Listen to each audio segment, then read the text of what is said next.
Hello guys, welcome to my channel. आज की video में मैं आपको मेंस एग्ज़ाम का सिलेबस बताने जा रही हूँ। जैसा कि आपको पता है कि यूपीएससी एग्ज़ाम जो है वो 3 स्टेजेस में होता है। फर्स्ट स्टेज होता है हमारा प्रीलिम्स, दूसरा मेंस एंड थर्ड होता है इंटरव्यू। तो मैंने प्रीलिम्स एग्ज़ाम का सिलेबस पहले ही बता दिया, तो आप मेरी प्रीवियस वीडियो में जाके प्रीलिम्स एग्ज़ाम का सिलेबस चेक कर सकते हैं। आज की वीडियो में मैं आपको मेंस एग्ज़ाम का सिलेबस बताने जा रही हूँ। तो मैं बता देती हूँ कि दो पेपर होते हैं, एक पेपर ए और एक पेपर बी। ये दोनों ही क्वालिफाइंग पेपर होते हैं, जिसमें एक होता है इंडियन लैंग्वेज का और एक होता है इंग्लिश का। इंडियन लैंग्वेज में आप कोई भी लैंग्वेज चूज़ कर सकते हैं, हिंदी चाहे तमिल और भी बंगाली, जो भी आपको प्रेफर लगे वो सब आप लैंग्वेज चूज़ कर सकते हैं, बस इंग्लिश को छोड़ के। ठीक है, तो मैं आपको पेपर ए का सिलेबस बता देती हूँ। कंपलसरी इंडियन लैंग्वेज का सिलेबस, और ये 300 मार्क्स का पेपर होता है। ठीक है, इसमें आता है पहले कॉम्प्रिहेंशन आता है, उसके बाद प्रिस्क्राइब राइटिंग आती है, फिर यूजेस एंड वोकेबलरी, शॉर्ट ऐसे आते हैं, फिर ट्रांसलेशन देते हैं इंग्लिश से इंडियन लैंग्वेज में, और वाइस वर्सा भी होता है। इंग्लिश से इंडियन लैंग्वेज में ट्रांसलेट करना होता है सेंटेंस को, और फिर इंडियन लैंग्वेज से इंग्लिश में सेंटेंस को चेंज करना होता है। तो आपको पता चल गया होगा कि पेपर ए का क्या क्या सिलेबस होता है। पहला देखिए पहला होता है वो compulsory Hindi language, sorry compulsory Indian language का पहला सिलेबस होता है हमारा कि सबसे पहले कॉम्प्रिहेंशन देते हैं, फिर उसके बाद राइटिंग देते हैं। ठीक है, उसके बाद यूजेस होते हैं वोकेबलरी का, फिर शॉर्ट ऐसे देते हैं और फिर ट्रांसलेशन देते हैं। ऐसा ही सेम इंग्लिश का भी सिलेबस होता है, और ये भी 300 मार्क्स का होता है। पहले इसमें कॉम्प्रिहेंशन आता है, फिर प्रिस्क्राइब राइटिंग, फिर यूजेस एंड वोकेबलरी, फिर शॉर्ट ऐसे। ठीक है, आई होप आपको पेपर ए और पेपर बी दोनों का सिलेबस क्लियर हो गया होगा। और ये दोनों पेपर ही क्वालिफाइंग पेपर होते हैं, 300 मार्क्स का होता है। सिर्फ इसमें एक मिनिमम नंबर लाके पास करना होता है। ठीक है, अब हम बात करते हैं पेपर ए। पेपर फर्स्ट ये 250 मार्क्स का होता है। 250 मार्क्स का, इसमें ऐसे राइटिंग होती है, मतलब कैंडिडेट को ऐसे राइटिंग दे दिए जाते हैं बहुत सारे टॉपिक्स पे, और उसमें से कुछ टॉपिक पे हर कैंडिडेट को ऐसे लिखना होता है। ठीक है, और उसके बाद पेपर 2, जिसे हम जीएस पेपर 1 भी बोलते हैं, और ये भी 250 मार्क्स का होता है। जीएस पेपर 1 की बात करते हैं। ये जीएस जो है, मैं आपको टोटल कि 4 जीएस बताऊंगी। 4 जीएस का मतलब है जनरल स्टडीज़। मैं आपको 4 जनरल स्टडीज़ के पेपर के बारे में बताऊंगी, और ये चारों जनरल स्टडीज़ के पेपर बहुत ही इंपॉर्टेंट है। तो यहाँ से आप सिलेबस को ध्यान से सुनिएगा, क्योंकि अगर आपको सिलेबस अच्छे से पता होगा तभी आप अपने प्रिपरेशन को बेस्ट कर पाएंगे और अच्छे से मार्क्स गेन कर पाएंगे। पहला जीएस पेपर 1। जीएस पेपर 1 में हम पढ़ते हैं इंडियन हेरिटेज के बारे में, इंडियन कल्चर के बारे में, इंडियन हिस्ट्री के बारे में, और geography of the world and society. क्या क्या चीज़ें इंडियन हेरिटेज के बारे में पढ़ते हैं हम जीएस पेपर 1 में, और कल्चर के बारे में, हिस्ट्री के बारे में इंडिया की, और ज्योग्राफी वर्ल्ड की और सोसाइटी की।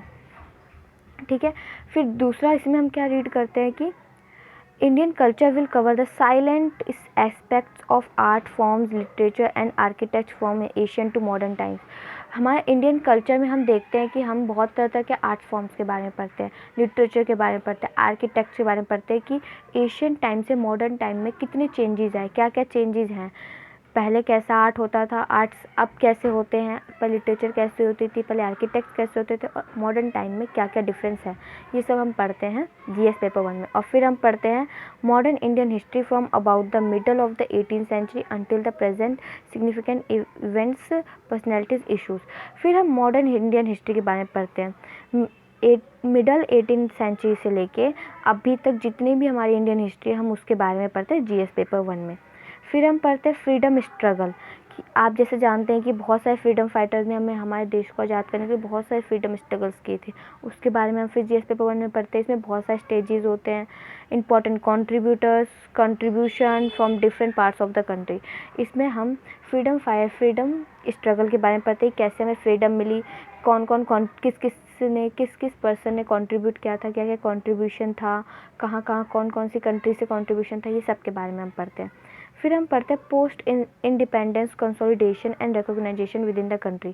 क्या क्या पोस्ट इंडिपेंडेंस है हमारे कंट्री के अंदर, वो सब हम इसमें पढ़ते हैं। फिर हम पढ़ते हैं history of the world will include events from 18th century such as industrial revolution, world wars, revival of national boundaries, colonization, decolonization, political philosophies like communalism, capitalism, socialism, it is their forms and effect on the society. फिर हम पढ़ते हैं history, world की history के बारे में, जिसमें हम बहुत चीज़ें पढ़ते हैं, जैसे 18th सेंचुरी से लेके अभी तक जो इवेंट्स हुए हैं उसके बारे में हम फिर जीएस पेपर 1 में पढ़ते हैं, जैसे इंडस्ट्रियल रेवोल्यूशन के बारे में, वर्ल्ड वार्स के बारे में, फिर नेशनल बाउंड्रीज़ के बारे में, कम्युनिज्म के बारे में, कैपिटलिज्म के बारे में, सोशलिज्म के बारे में, और इनके इफ़ेक्ट क्या क्या होते हैं सोसाइटी पर, हम ये सब के बारे में भी पढ़ते हैं। फिर हम पढ़ते हैं salient features of Indian society, diversity of India. फिर हम इंडियन सोसाइटी के फीचर्स के बारे में जानते हैं, क्या क्या, अगर जो हमारे, आप जानते हैं हमारे इंडिया में बहुत ज़्यादा डाइवर्सिटी है, यूनिटी ऑफ डाइवर्सिटी, जैसे कि बोलते हैं हमारे इंडिया में यूनिटी इन डाइवर्सिटी है, तो इसी के बारे में हम उसके फीचर्स के बारे में पढ़ते हैं, ठीक है। फिर आगे हम पढ़ते हैं role of women and women's organisation, population and associated issues, poverty and development issues, urbanisation, their problems and their remedies. फिर हम पढ़ते हैं वुमेन के रोल क्या क्या है और वुमेन ऑर्गेनाइजेशन के बारे में। फिर पॉपुलेशन के बारे में पढ़ते हैं, पॉवर्टी के बारे में पढ़ते हैं, डेवलपमेंट इश्यूज़ के बारे में पढ़ते हैं, अर्बनाइजेशन के बारे में पढ़ते हैं, और इनकी ये प्रॉब्लम्स होती कैसे, इनकी क्या क्या रेमेडीज़ है, इन सब के बारे में भी हम जीएस पेपर 1 में पढ़ते हैं। फिर हम पढ़ते हैं effect of globalisation on Indian society. फिर हम पढ़ते हैं ग्लोबलाइजेशन का इफ़ेक्ट हमारे इंडियन सोसाइटी पे क्या क्या है, ठीक है। फिर हम पढ़ते हैं social equipment, colonialism and regionalism and secularism. फिर हम सोशल एम्पावरमेंट के बारे में पढ़ते हैं, जिसमें हम कम्युनलिज्म के बारे में, रीजनलिज्म के बारे में, सेकुलरिज्म के बारे में पढ़ते हैं। फिर हम पढ़ते हैं salient features of world physical geography. जो हमारी वर्ल्ड फिजिकल ज्योग्राफी है उसके बारे में, कुछ साइलेंट फीचर्स के बारे में पढ़ते हैं।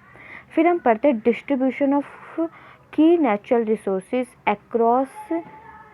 across the world include South Asia and the Indian subcontinent, factor responsible for the location of primary, secondary, tertiary sector industry in various part of the world। फिर हम पढ़ते हैं कि जो हमारे जो डिस्ट्रीब्यूशन हुआ है नेचुरल रिसोर्सेज का अलग अलग वर्ल्ड के अलग अलग पार्ट में, जिसमें कि हमारा आ जाता है इंक्लूडिंग साउथ एशिया आ गया या इंडियन सब कॉन्टिनेंट आ गए। फिर कौन कौन से फैक्टर रिस्पॉन्सिबल है इस लोकेशन के लिए, प्राइमरी सेक्टर के लिए, सेकेंडरी सेक्टर के लिए, टेरिटरी सेक्टर के लिए, इंडस्ट्रीज़ के लिए। फिर हम various part of the world के बारे में पढ़ते हैं, जिसमें हमारा इंडिया भी आता है। तो सीधे मैं बताऊँ, इस पॉइंट का कहने का मतलब है जो भी हमारे नेचुरल रिसोर्सेज को डिफरेंट पार्ट्स में डिवाइड किया गया है वर्ल्ड में, हम उसके बारे में पढ़ते हैं और क्या क्या चीज़ें अफेक्ट करती हैं प्राइमरी सेक्टर इंडस्ट्रीज़ को, सेकेंडरी सेक्टर इंडस्ट्रीज़ को, टर्टियरी सेक्टर इंडस्ट्रीज़ को, ठीक है। फिर हम पढ़ते हैं आगे important geophysical phenomena such as earthquakes, tsunamis, volcano activity, cyclone, etc. Geographical features and their location changes in the critical geographical features including water bodies and ice caps and in flora and fauna and the effect of such changes। फिर इसमें हम जो है ना जियो physical जो phenomena है उसके changes के बारे में पढ़ते हैं, कैसे ये इफेक्ट करते हैं, जैसे कि earthquake, tsunami, volcano activity, cyclone, ये सब चीज़ें जो होती हैं तो इससे क्या क्या इफेक्ट होता है, क्या क्या प्रॉब्लम्स आती हैं। फिर हम जोग्राफिकल फीचर्स के बारे में पढ़ते हैं, उसके लोकेशंस के बारे में पढ़ते हैं। फिर जो हमारे जो जोग्राफिकल चेंजेस हो रहे हैं उसके में फ़ीचर्स के बारे में, जैसे कि आप जानते हैं बहुत ज़्यादा ग्लेशियर्स मेल्ट हो रहे हैं तो इससे बहुत सी प्रॉब्लम आती है, तो इसी के बारे में हम इसमें पढ़ते हैं क्या क्या इफेक्ट होते हैं और कैसे ये चेंजेस होते हैं, इन सब के बारे में हम जीएस पेपर 1 में पढ़ते हैं। आई होप आपको जीएस पेपर 1 में बहुत सारे टॉपिक्स क्लियर हो गए होंगे। मैंने जो आपको बताया ये सारा हम जीएस पेपर 1 में पढ़ते हैं। मैं एक बार फिर से आपको बता देती हूँ, इस बार मैं शॉर्ट में बताऊँगी, अगर आपको पूरा जानना है तो प्लीज़ पीछे से दोबारा से आप देख सकते हैं। पहले हम इसमें इंडियन हेरिटेज और कल्चर हिस्ट्री के बारे में पढ़ते हैं और जो वर्ल्ड की ज्योग्राफी और सोसाइटी की वो भी पढ़ते हैं। फिर हम पढ़ते हैं इंडियन कल्चर, जिसमें हम तरह तरह के आर्ट फॉर्म्स के बारे में पढ़ते हैं और लिटरेचर के बारे में पढ़ते हैं और आर्किटेक्ट्स के बारे में पढ़ते हैं, एशियन टाइम से लेके मॉडर्न टाइम्स तक में। फिर हम मॉडर्न हिस्ट्री के बारे में पढ़ते हैं जो कि मिडल 18 से शुरू से हम पढ़ते हैं और मिडल 18 सेंचुरी से शुरू से हम पढ़ते हैं, जो अभी तक जितने भी चेंजेस हुए मॉडर्न इंडियन हिस्ट्री में वो सब हम पढ़ते हैं। फिर हम पढ़ते हैं फ्रीडम स्ट्रगल के बारे में, ठीक है। उसके बाद हम पोस्ट इंडिपेंडेंस के बारे में पढ़ते हैं अपने। फिर हम हिस्ट्री देखते हैं वर्ल्ड की, जिसमें 18 सेंचुरी से लेके जो भी इवेंट्स हुए उनके बारे में पढ़ते हैं। फिर उसके बाद हम पढ़ते हैं इंडियन सोसाइटी के फीचर्स के बारे में, डाइवर्सिटी के बारे में, और उसके बाद जो वुमेन का रोल है वो पढ़ते हैं, पॉवर्टी और ये जो डेवलपमेंट इश्यूज आते हैं, अर्बनाइजेशन आते हैं, इनके प्रॉब्लम्स के बारे में पढ़ते हैं, इनकी रेमेडीज़ के बारे में पढ़ते हैं। फिर हम पढ़ते हैं इफ़ेक्ट जो हो रहा है हमारे ग्लोबलाइजेशन में इंडियन सोसाइटी में, वो पढ़ते हैं। फिर सोशल एम्पावरमेंट के बारे में पढ़ते हैं। फिर हम कुछ साइलेंट फीचर्स के बारे में पढ़ते हैं वर्ल्ड ज्योग्राफी में, और उसके बाद हम डिस्ट्रीब्यूशन जो है हमारा नेचुरल रिसोर्सेज का, उसके बारे में पढ़ते हैं, क्या क्या इफ़ेक्ट है, कैसे डिस्ट्रीब्यूट हुआ है, क्या क्या इफ़ेक्ट पड़ते हैं इसका हमारे तीनों सेक्टर्स पे, ठीक है। और उसके बाद लास्टली हम पढ़ते हैं कि जो जियोफिज़िकल जो चेंजेस आते हैं हमारे जोग्राफिकल हमारे इन्वायरमेंट में, उसके बारे में हम पढ़, जैसे अर्थक्वेक, सुनामी, वोल्केनो एक्टिविटी, इससे क्या क्या इफ़ेक्ट होता है, ये चेंजेस क्यों होते हैं, इन सब के बारे में हम पढ़ते हैं।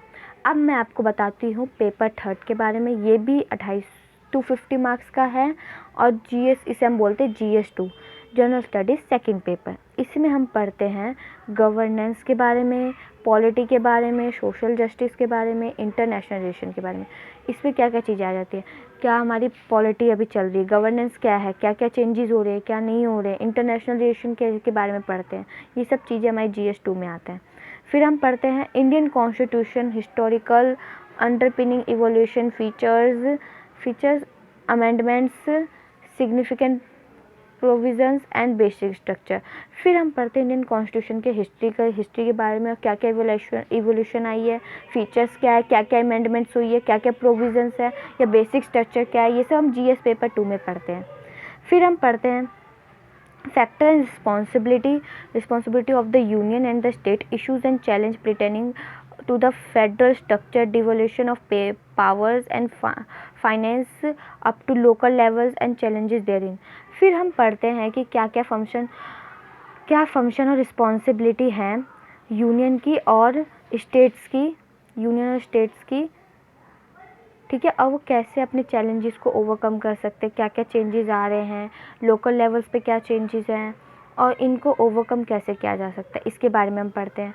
फिर हम पढ़ते हैं separation of powers between various organ, dispute redressal mechanism and institute. फिर हम जो पावर्स का सेपरेशन होता है बहुत डिफरेंट ऑर्गन्स में, उसके बारे में पढ़ते हैं, क्या क्या इसके मैकेनिज्म है, क्या क्या इंस्टीट्यूशन है, इसके बारे में। फिर हम कंपैरिजन करते हैं comparison of Indian constitutional scheme with that of other countries. फिर हम इंडियन कॉन्स्टिट्यूशन के जो स्कीम्स हैं उसको कंपेयर करते हैं अदर कंट्री के साथ। फिर हम पढ़ते हैं GS पेपर 2 में parliament and state legislatures, structure, functioning, conduct of business, powers and privilege and issues arising out this. फिर हम पढ़ते हैं कि जो पार्लियामेंट और स्टेट लेजिस्लेचर्स का स्ट्रक्चर क्या है, क्या फंक्शन है, बिजनेस कैसे कंडक्ट करते हैं, इसमें क्या क्या पावर है, क्या प्रिविलेज है, और ये कैसे अराइज होता है, इसमें इशूज़ कैसे अराइज होते हैं, ये सब के बारे में हम पढ़ते हैं। फिर हम पढ़ते हैं GS पेपर 2 में structure, organization and functioning of the executive and the judiciary ministry and the department of the government, pressure groups and formal and informal association and their role in the polity। फिर हम पढ़ते जो हमारा structure है और organisation है उसका क्या फंक्शन है, एग्जीक्यूटिव का और जुडिशरी का, ठीक है, जो भी मतलब एग्जीक्यूटिव और जुडिशरी उसका क्या क्या कैसा स्ट्रक्चर है, ऑर्गेनाइजेशन कैसी, उसकी फंक्शन क्या क्या है, इसके बारे में हम पढ़ते हैं। फिर हम पढ़ते हैं कि जो डिफरेंट डिपार्टमेंट ऑफ गवर्नमेंट है उसमें कैसा प्रेशर ग्रुप क्या होता है, फिर फॉर्मल और इनफॉर्मल एसोसिएशन क्या होता है, उनके रोल क्या है पॉलिटी में, ये सब हम पढ़ते हैं। फिर हम पढ़ते हैं silent feature of the representation of public act. फिर हम पब्लिक एक्ट का जो फीचर्स है उसका रिप्रेजेंटेशन है उसके बारे में पढ़ते हैं। फिर appointment of various constitutional post, powers, function and responsibility of various constitutional bodies. फिर हम जो बहुत तरह के कॉन्स्टिट्यूशनल पोस्ट हैं उसके पावर्स या उसके फंक्शन, रिस्पॉन्सिबिलिटी, इसके बारे में हम पढ़ते हैं, इनकी अपॉइंटमेंट कैसे होती है, फिर उनका क्या फंक्शन होगा, क्या रिस्पॉन्सिबिलिटी होगी, जैसे प्रेसिडेंट है उनका अपॉइंटमेंट कैसे होता है, उनके पावर्स क्या क्या होते हैं या उनकी रिस्पॉन्सिबिलिटी क्या है, इन सब के बारे में पढ़ते हैं। फिर हम पढ़ते हैं structure, regulator and various quasi judicial bodies. फिर हम स्टैट्यूटरी और regulatory and various quasi judicial bodies के बारे में पढ़ते हैं, मतलब जो क्वासी जुडिशियल बॉडीज़ है उनका स्टैट्यूटरी और रेगुलेटरी बॉडीज़ कैसे होते हैं, इन सब के बारे में पढ़ते हैं। फिर हम पढ़ते हैं government policies and intervention for development in various sector and issues arising out for their design and implementation. फिर हम पढ़ते हैं जो गवर्नमेंट पॉलिसीज़ हैं उनसे क्या क्या डेवलपमेंट होगा, किस सेक्टर में डेवलपमेंट होगा, क्या डिज़ाइन है, कैसे इम्प्लीमेंटेशन होगा, या राइस कैसे होगा, क्या क्या चैलेंजेस आ सकते हैं, इनके बारे में पढ़ते हैं। तो इसमें हम बोल सकते हैं गवर्नमेंट पॉलिसीज़ के बारे में पढ़ते हैं, उस डिस्कस करते हैं कि अगर डेवलपमेंट हो रहा है तो किस किस सेक्टर में होगा, इश्यूज़ है तो किस सेक्टर में राइज होंगी, उनके डिज़ाइन कैसा होगा, इम्प्लीमेंटेशन कैसा होगा, ये सब पढ़ते हैं। फिर हम पढ़ते हैं development process of and the development industry, the role of NGOs, SGS, various groups and association, donors, charities, institution and other stakeholders. फिर हम जो डेवलपमेंट प्रोसेस होता है जो अलग अलग डेवलपमेंट इंडस्ट्री में, उसके बारे में पढ़ते हैं, जैसे कि role of NGOs, SGS, various groups के बारे में पढ़ते हैं, एसोसिएशन के बारे में पढ़ते हैं, डोनर्स के बारे में पढ़ते हैं, चैरिटीज़ के बारे में पढ़ते हैं, फिर इंस्टीट्यूशनल के बारे में पढ़ते हैं, और अदर स्टेक होल्डर्स के बारे में भी पढ़ते हैं। फिर हम पढ़ते हैं इस GS पेपर 2 में welfare scheme for vulnerable section of the population by the centre and the state and the performance of the schemes, mechanism, laws, institution and bodies constitute for the protection and betterment for of this vulnerable section. फिर जो जो हमारे welfare scheme हुए vulnerable section के लिए, मतलब जो पिछली जाति हैं उनके बारे में, जो हमने वेलफेयर स्कीम बनाई है गवर्नमेंट में, उसके बारे में पढ़ते हैं कि सेंटर की तरफ से क्या क्या स्कीम्स लॉन्च हुई है, स्टेट की तरफ से क्या क्या स्कीम लॉन्च हुई है, उसकी पॉलिसी क्या है, लॉज क्या है, इंस्टीट्यूशन क्या है, या उसे कैसे बेटर कर सकते हैं, क्या क्या प्रोटेक्शन मिलती है, ये सब पढ़ते हैं। फिर हम पढ़ते हैं इसी में GS पेपर 2 में issue relating to development and management of social sector service relating to health, education, human resources. फिर जो हमारी एजुकेशन है, सोशल सेक्टर पे जो सोशल सेक्टर की जो सर्विस हैं उससे रिलेटेड हम चीज़ों के बारे में पढ़ते हैं, कैसे उनका मैनेजमेंट होगा, कैसे उनकी डेवलपमेंट होगी, जैसे कि एजुकेशन, ह्यूमन रिसोर्स, हेल्थ, इनमें क्या क्या डेवलपमेंट करें जिससे कि ये परफेक्ट हो, और कैसे इनको डेवलपमेंट किया जा सकता है या कैसे इनको मैनेज करें जिससे जो प्रॉब्लम्स है वो सॉल्व की जा सके। फिर हम बात करते हैं इसमें issue related to poverty and hunger, poverty and hunger के इशू से रिलेटेड बात करते हैं। फिर इसमें जैसे कि आपको पता होगा आज बहुत ज़्यादा लोग गरीब हैं, तो बहुत सारी प्रॉब्लम्स आती हैं हमारी इंडियन सोसाइटी में, तो हम इसके इशू से रिलेटेड बातें करते हैं इसमें। फिर हम पढ़ते हैं किसके बारे में, important except of governance, transparency and accountability, e governance, application model, success limitation and potential citizen charters, transparency and accountability and institutional other measures। फिर हम कुछ इंपॉर्टेंट एस्पेक्ट्स के बारे में बात कर, जैसे गवर्नेंस, ट्रांसपेरेंसी, अकाउंटेबिलिटी या ई गवर्नेंस के बारे में बातें करते हैं, लिमिटेशन क्या हो सकती है, इनकी पोटेंशियल क्या क्या है। फिर हम बात करते हैं सिटीजन चार्टर्स के बारे में, फिर उनका क्या क्या अकाउंटेबिलिटी, इंस्टीट्यूशनल कैसे, अदर मेजर्स कैसे है। फिर हम बात करते हैं इस GS 2 में हम और जो पढ़ते हैं वो चीज़ें हैं, role of civil service in a democracy, जैसे कि आप सिविल सर्विस एग्ज़ाम दें तो इनका क्या रोल है हमारी डेमोक्रेसी में, इनके बारे में पढ़ते हैं। फिर इंडिया का और उनके साथ के नेबर का क्या रिलेशन है, कैसा रिलेशन है, ये पढ़ते हैं। फिर bilateral religion and global grouping and arrangement involving India for affecting Indian interest. फिर हम पढ़ते हैं जो बायलैटरल रिलीजन और जो ग्लोबल ग्रुपिंग है उनका अरेंजमेंट कैसे कैसा इन्वॉल्व है इंडिया में, और क्या क्या इफेक्ट पड़ते हैं इंडिया के इंटरेस्ट पे, ये सब भी पढ़ते हैं। फिर उसके बाद पढ़ते हैं effect of policy and politics of developed and developing countries on India interest and Indian disclosure. फिर हम जो डेवलप कंट्री है उनकी जो पॉलिसी आती है, पॉलिटिक्स होते हैं, उनसे क्या क्या हमारे इंडिया पे इफेक्ट पड़ता है, वो सब पढ़ते हैं। फिर हम पढ़ते हैं important international institution, agencies and फोरा there structure mandate.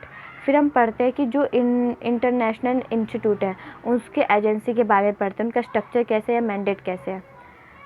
I hope आपको ये GS पेपर 2 क्लियर हो गया होगा। मैं आपको जल्दी से थोड़ा सा बता देती हूँ, थोड़ा सब में। इसमें हम पढ़ते हैं गवर्नेंस एंड पॉलिटी के बारे में, सोशल जस्टिस के बारे में और इंटरनेशनल रिलेशनशिप के बारे में। और फिर पढ़ते हैं इंडियन कॉन्स्टिट्यूशन के बारे में, उसकी हिस्ट्री क्या, उसके फंक्शन क्या है, उसमें क्या क्या अमेंडमेंट्स हुए और क्या क्या प्रोविज़न है या बेसिक स्ट्रक्चर क्या है, वो पढ़ते हैं। फिर हम पढ़ते हैं जो फंक्शन क्या क्या रिस्पॉन्सिबिलिटी और फंक्शन है स्टेट के और यूनियन के, ठीक है, और क्या क्या चैलेंजेस उनको फेस करने होते हैं और उनके पावर्स क्या क्या है, ये सब। फिर उसके बाद हम पढ़ते हैं सेपरेशन ऑफ पावर्स, ठीक है। और उसके बाद पढ़ते हैं हम कंपैरिजन करते हैं इंडियन कॉन्स्टिट्यूशन का अदर कंट्रीज़ के साथ। फिर पार्लियामेंट में जो स्टेट लेजिस्लेचर होता है उनके स्ट्रक्चर के बारे में, उसके फंक्शन के बारे में, उनके पावर्स के बारे में बात करते हैं। फिर हम बात करते हैं जो एग्जीक्यूटिव एंड जुडिशरी है उनका स्ट्रक्चर, ऑर्गेनाइजेशन और उनके फंक्शन के बारे में बात करते हैं। ऐसे ही सेम हम प्रेशर ग्रुप, फॉर्मल ग्रुप और इनफॉर्मल एसोसिएशन के बारे में पढ़ते हैं कि उनका रोल क्या है पॉलिटी में। फिर हम पढ़ते हैं पीपल्स एक्ट का फीचर्स क्या क्या हैं। फिर जो डिफरेंट पोस्ट होते हैं कॉन्स्टिट्यूशन में उनका अपॉइंटमेंट कैसे होता है, उनका फंक्शन क्या है, उनकी रिस्पॉन्सिबिलिटी क्या है, उनके पास पावर्स क्या हैं। फिर हम जो है स्टैट्यूटरी एंड रेगुलेटरी और जो वेरियस क्वासी जुडिशियल बॉडीज़ है उनके बारे में पढ़ते हैं। फिर हम गवर्नमेंट पॉलिसीज़ के बारे में पढ़ते हैं कि इनका हमारे इंडिया पे क्या क्या इफेक्ट पड़ रहा है, इनका डेवलपमेंट पे क्या क्या इफेक्ट पड़ रहा है, कैसे डिज़ाइन हुए, इनसे क्या इश्यूज़ आ रहे हैं, क्या इम्प्लीमेंटेशन है, ये पढ़ते हैं।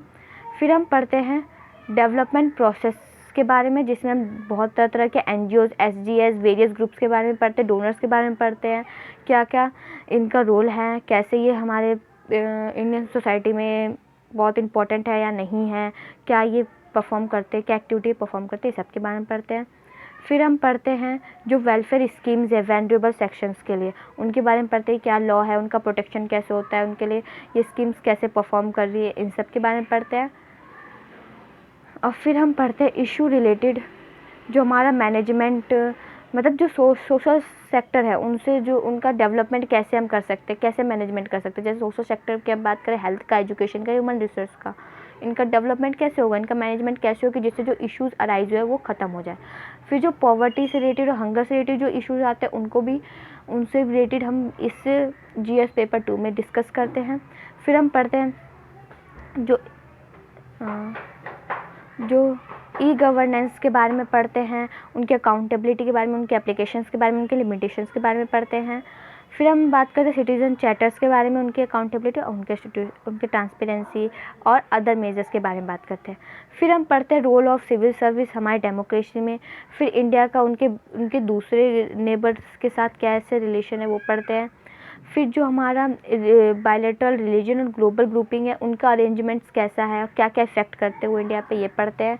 फिर जो डिफरेंट डेवलप कंट्री के जो पॉलिसीज़ आते हैं या पॉलिटिक्स होते हैं उनसे क्या क्या इंडिया पे इफेक्ट पड़ता है उसके बारे में पढ़ते हैं। फिर हम पढ़ते हैं इन एजेंसीज़ होती है इंडिया की इम्पोर्टेंट इंटरनेशनल, उनके स्ट्रक्चर के बारे में पढ़ते हैं।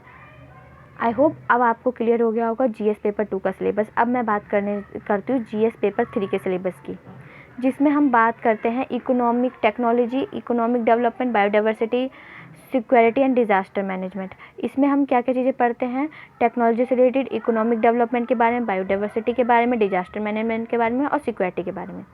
फिर हम पढ़ते हैं Indian economy and issues relating to planning, mobilisation of resources, growth, development and employment.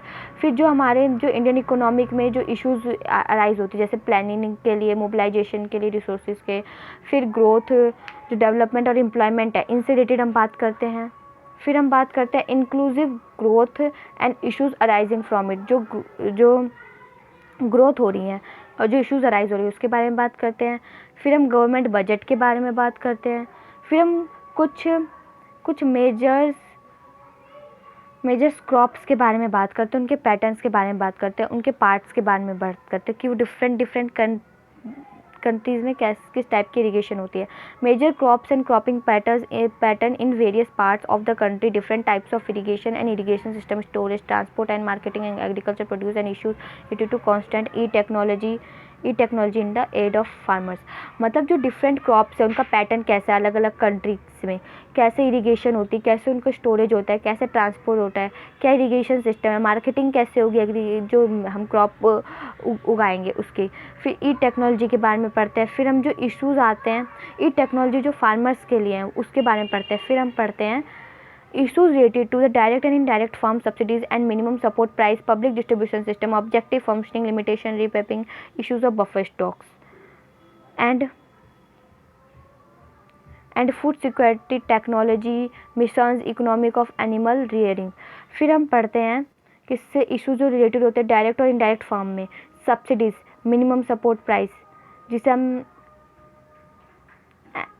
फिर उसके बाद हम पब्लिक डिस्ट्रीब्यूशन सिस्टम के बारे में बात करते हैं कि उसके ऑब्जेक्टिव क्या, क्या फंक्शन है, क्या लिमिटेशन है, क्या इशूज़ अराइज होती है बफर स्टॉक में। फूड सिक्योरिटी के बारे में पढ़ते हैं, टेक्नोलॉजी मिशंस के बारे में पढ़ते हैं, फिर इकोनॉमिक्स ऑफ एनिमल रियरिंग के बारे में पढ़ते हैं। फिर हम पढ़ते हैं food processing and related industries in India, scope and signification, location, upstream and downstream requirement, supply chain management.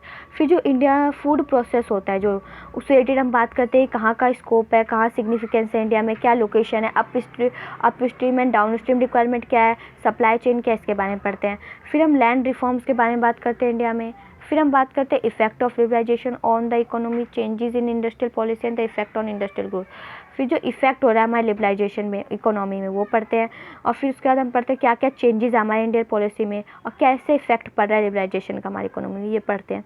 फिर हम बात करते हैं इंफ्रास्ट्रक्चर के बारे में इंफ्रास्ट्रक्चर में आ जाता है हमारा energy, ports, roads, airports, railway, ETC। फिर हम बात करते हैं इन्वेस्टमेंट मॉडल्स के बारे में, किसके बारे में, इन्वेस्टमेंट मॉडल्स के बारे में। फिर हम पढ़ते हैं science and technology development and their application and effects in everyday life. जो साइंस और टेक्नोलॉजी है उनका डेवलपमेंट क्या क्या हुआ है, उनमें एप्लीकेशन क्या क्या है, इफेक्ट क्या होते हैं हमारी डेली लाइफ में, ये पढ़ते हैं।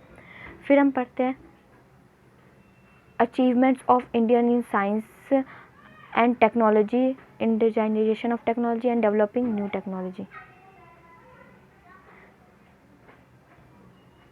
फिर हम पढ़ते हैं कि क्या क्या अचीवमेंट हुई है हमारी इंडियन साइंस में, क्या क्या टेक्नोलॉजी की वो अचीवमेंट्स हैं, कैसे हमारी टेक्नोलॉजी, न्यू टेक्नोलॉजी डेवलप हुई है, इन सब के बारे में पढ़ते हैं। फिर हम पढ़ते हैं awareness in the field of IT, space, computer, robotics, nano technology, biotechnology and issue related to intellectual properties right. फिर हम जो हैं IT फील्ड्स के बारे में जानते हैं, स्पेस के बारे में, कंप्यूटर्स के बारे में, रोबोट्स के बारे में, क्या क्या इसमें इश्यूज़ आए हैं, कैसे डेवलप हो रहे हैं, क्या क्या प्रॉब्लम्स हैं, नहीं है, इन सब के बारे में। फिर हम बात करते हैं कंजर्वेशन के बारे में, इन्वायरमेंटल पॉल्यूशन के बारे में और डिग्रेडेशन के बारे में और इन्वायरमेंटल इफेक्ट असेसमेंट के बारे में। ठीक है, मतलब कंजर्वेशन क्या है, इन्वायरमेंटल पॉल्यूशन से क्या क्या इफेक्ट है, डिग्रेडेशन से क्या होता है, क्या प्रॉब्लम है, ये होता क्या है, ये सब के बारे में, क्या इफेक्ट पड़ता है इनका इन्वायरमेंट में, इन सब के बारे में पढ़ते हैं। फिर हम पढ़ते हैं डिज़ास्टर एंड डिज़ास्टर मैनेजमेंट के बारे में। अगर डिज़ास्टर होता है तो उनका मैनेजमेंट कैसे होगा कि जिससे लोग भी बच जाए और बहुत कम ही लॉस हो। फिर उसके बाद हम पढ़ते हैं linkage between development and spread of extremism. फिर हम डेवलपमेंट और जो स्प्रेड हो रहा है, डेवलपमेंट एंड स्प्रेड जो हो रहा है एक्सट्रीमिज्म का, उसके बारे में पढ़ते हैं, उनके बीच का क्या लिंक है वो पढ़ते हैं। फिर हम पढ़ते हैं role of external state and non state across in creating challenges to internal security. मतलब जो एक्सटर्नल स्टेट है और जो नॉन स्टेट है उसमें क्या क्या चैलेंजेस क्रिएट हो रही है सिक्योरिटी को लेकर, इंटरनल सिक्योरिटी को लेकर, उसके रोल के बारे में पढ़ते हैं। फिर हम पढ़ते हैं challenges to internal security through the communication network, role of media and social networking sites in internal security, challenges basic of cyber security, money laundering and its prevention। मतलब क्या क्या challenges आ रहे हैं इंडियन इंटरनल सिक्योरिटी में communication के through, communication networks के through, या क्या रोल है मीडिया का और सोशल नेटवर्किंग साइट का इंटरनल सिक्योरिटी में, वो पढ़ते हैं उसके चैलेंजेस में। फिर हम पढ़ते हैं कि साइबर के सिक्योरिटी का क्या बेसिक्स है, मनी लॉन्ड्रिंग उसके प्रिवेंटेशन क्या क्या है। फिर हम पढ़ते हैं security challenges and their management in border areas, linkage of organised crime with terrorism.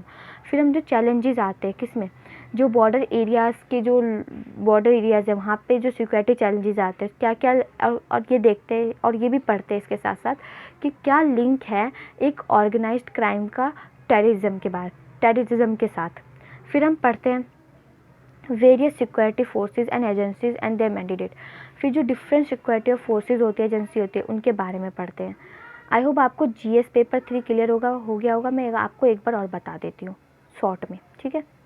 इसमें हम क्या क्या पढ़ते हैं, टेक्नोलॉजी से रिलेटेड पढ़ते हैं, इकोनॉमिक डेवलपमेंट के बारे में, बायोडाइवर्सिटी के बारे में, सिक्योरिटी और डिजास्टर मैनेजमेंट के बारे में।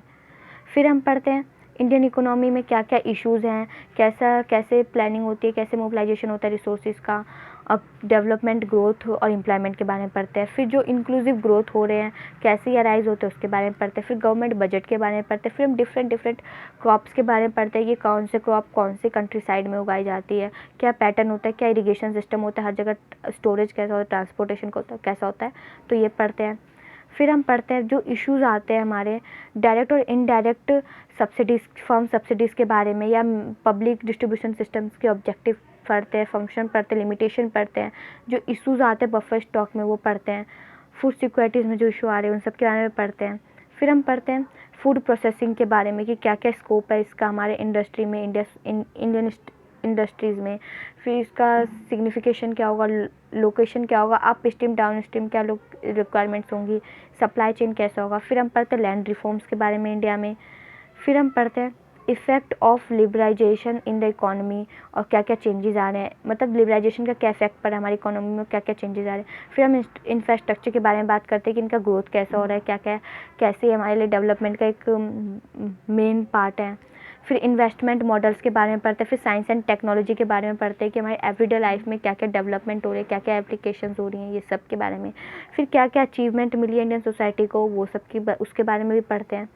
फिर हम पढ़ते हैं कि आईटी के बारे में, स्पेस के बारे में, रोबोट्स के बारे में, नॉन टेक्नोलॉजी बायोटेक्नोलॉजी, इसके बारे में पढ़ते हैं कि इस इशूज़ जो आते हैं हमारे रिलेटेड होते हैं इनसे, इन फील्ड से रिलेटेड होते हैं, उसके बारे में पढ़ते हैं। फिर कंजर्वेशन के बारे में पढ़ते हैं, इन्वायरमेंटल और डिग्रेडेशन पर, इन्वायरमेंटल पोल्यूशन, डिग्रेडेशन और इन्वायरमेंट पे इनका क्या, कंजर्वेशन, इन्वायरमेंट पोल्यूशन और डिग्रेडेशन का इन्वायरमेंट पे क्या इफेक्ट होता है, ये पढ़ते हैं।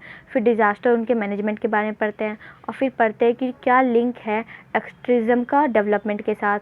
फिर हम पढ़ते हैं क्या रोल है एक्सटर्नल स्टेट का नॉन स्टेट के साथ इंटरनल सिक्योरिटी को लेकर। फिर हम जो चैलेंजेस आते हैं इंटरनल सिक्योरिटी में उसके बारे में पढ़ते हैं।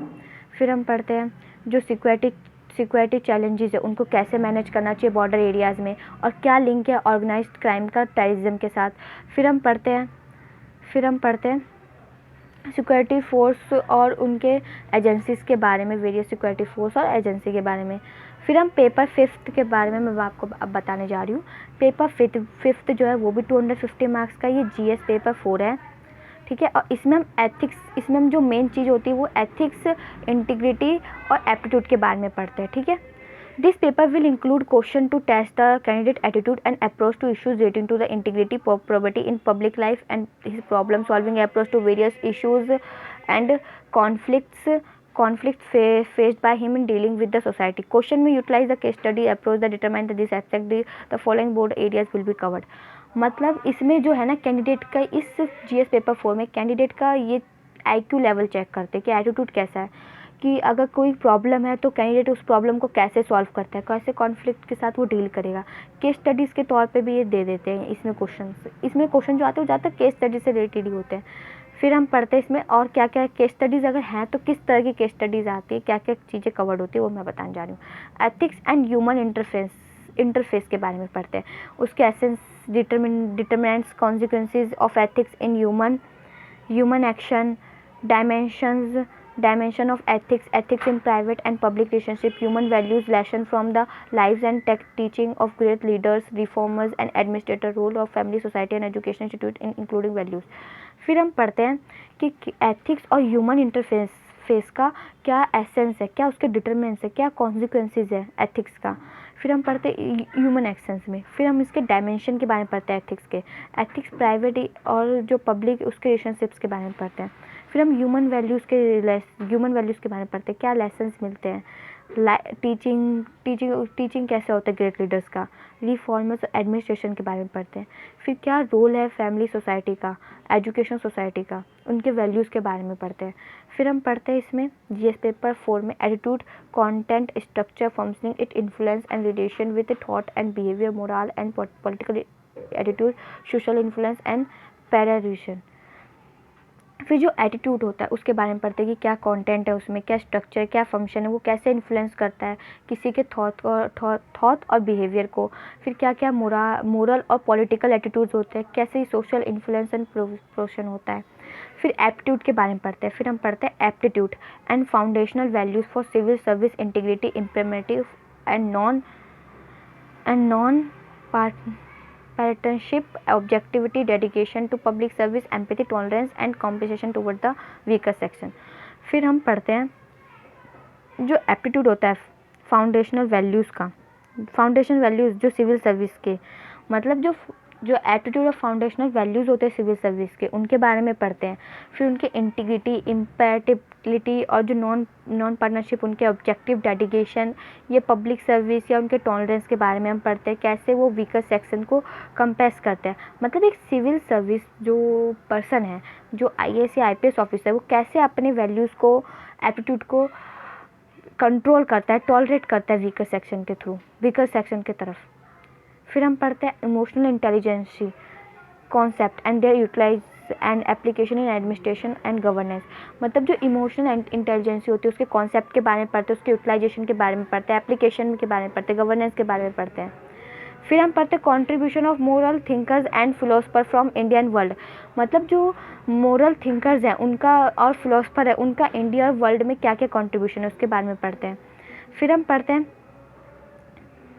पढ़ते हैं public civil service values and ethics in public administration status and problem, ethical concern and dilemmas in government and private institute, laws and rules and regulation and conscience as source of ethical guidelines, accountability and ethical governance, strengthening of ethical and moral values in governance, ethical issues in international relation and funding corporate governance। फिर हम जो है इसमें ना जो public और civil service values होती है एथिक्स में, एथिक्स और जो पब्लिक एडमिनिस्ट्रेशन की, उनके बारे में पढ़ते हैं कि उनका स्टेटस कैसा है, कैसे वो अब कैसे गवर्नमेंट और प्राइवेट इंस्टीट्यूट के डिलेमा को कंट्रोल करते हैं, कैसे वो कैसे वो हैंडल करते हैं, लॉज क्या क्या आते हैं, रूल्स रेगुलेशन क्या क्या होती है, फिर गाइडलाइंस क्या होती हैं, उनका स्ट्रेंथ क्या होता है एथिकल और मोरल वैल्यूज़ में गवर्नेंस के, फिर क्या क्या इश्यूज़ जो है इंटरनेशनल रिलेशन में और फंडिंग में वो अराइज होती है, ये सब पढ़ते हैं। फिर हम पढ़ते हैं probity in governance, concept of public service, philosophy, basis of governance, probity, information sharing and transparency in government, right to information, code of ethics, codes of conduct, citizen chatters, work culture, quality of service delivery, utilization of public funds, challenge of corruption। फिर हम जो है probity in governance के बारे में पढ़ते हैं कि कॉन्सेप्ट क्या है पब्लिक सर्विस का, फिलॉसफी क्या है गवर्नेंस की और प्रोबिटी की, क्या इन्फॉर्मेशन शेयर होती है, ट्रांसपेरेंसी क्या क्या होती है गवर्नमेंट की, कि मतलब गवर्नमेंट के बीच में क्या क्या इन्फॉर्मेशन शेयर होती है, क्या कैसे वो ट्रांसपेरेंसी मेंटेन करते हैं, राइट टू इन्फॉर्मेशन क्या है, कोड्स ऑफ इथिक्स क्या है, कोड्स ऑफ कंडक्ट क्या है, सिटीजन चार्टर्स क्या है, या एग्रीकल्चर वर्क कल्चर क्या है, क्वालिटी सर्विस डिलीवरी क्या है, यूटिलाइजेशन क्या है, या जो चैलेंजेस आते हैं करप्शन में वो क्या क्या है। इन्हीं सब के फिर हम केस स्टडीज़ के बारे में भी पढ़ते हैं। आई होप आपको ये सारी चीज़ें क्लियर होंगी जीएस पेपर 4 में कि क्या क्या चीज़ें इंक्लूड होती हैं। मैं आपको एक बार और क्लियर कर देती हूँ।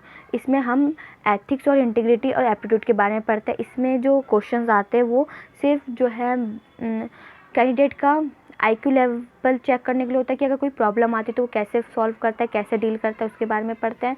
इसमें एथिक्स और ह्यूमन इंटरफेस के बारे में पढ़ते हैं कि क्या क्या इसकी ज़रूरत है, कैसे ये होता है, क्या चीज़ें हैं, क्या इसके डिटरमिनेंट्स हैं, क्या कॉन्सिक्वेंसेज हैं।